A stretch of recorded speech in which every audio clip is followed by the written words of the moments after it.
wonder if sales of Franz Kafka books have gone up over the course of the crisis. Who knows? Who knows? Just a point on the figures and the reporting of death statistics. If it does drag itself out to the winter, we may not be able to trust the official statistics because they've already conflated COVID-19 deaths with other deaths that are occurring within the NHS.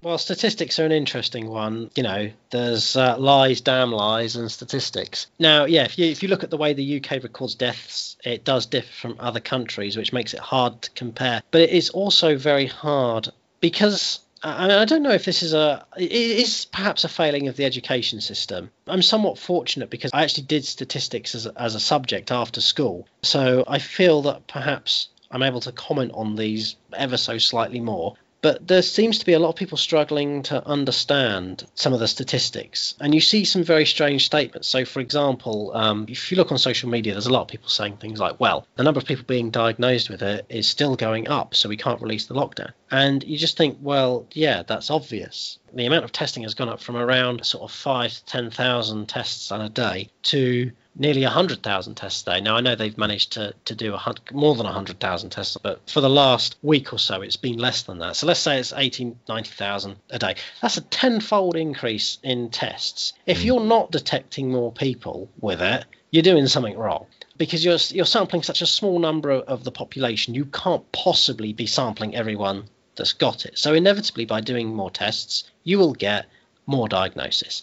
And people are not putting these two together. There's obviously going to be an upward trend in the number of people being diagnosed with it. And that's not necessarily a bad thing because it just means we have a truer picture of what's actually going on. But obviously, if, and we have no evidence to back this up, but if that statement is true, then that casts even more doubt on the statistics we already have in the past because they're obviously less reliable, because we're saying that there's a number of people now that did have it back then, probably very mild symptoms, and they weren't diagnosed with it. So you can't rely on that historical data to tell you how many people actually had it, which means it's a very, very confusing picture because obviously, you look at these statistics and these graphs and you think you can draw some concrete conclusions from them, but you really can't because the methods of those stats being recorded are not the same. And then you conflate that by looking at the data from other countries. And yeah, it's so hard to interpret. The only one that's kind of reliable is the rate of deaths.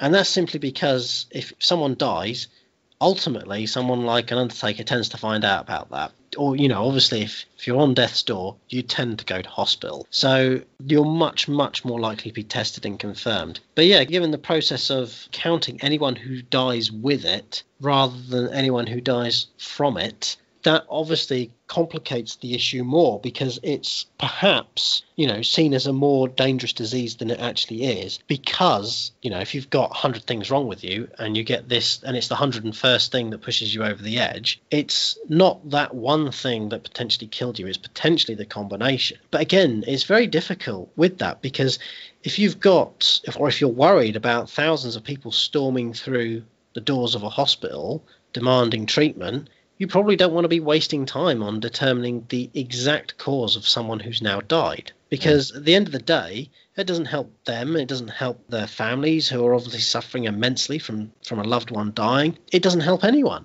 The only thing it helps is some essentially very cold statistics. And I can imagine that if you're worried about people banging on the doors of your hospital saying we need treatment, and you're saying we can't admit you, we've got no capacity because we're calculating these statistics, that's going to look pretty bad, isn't it? So I can understand why they're not doing it, but it does make all of the numbers very, very hard to interpret.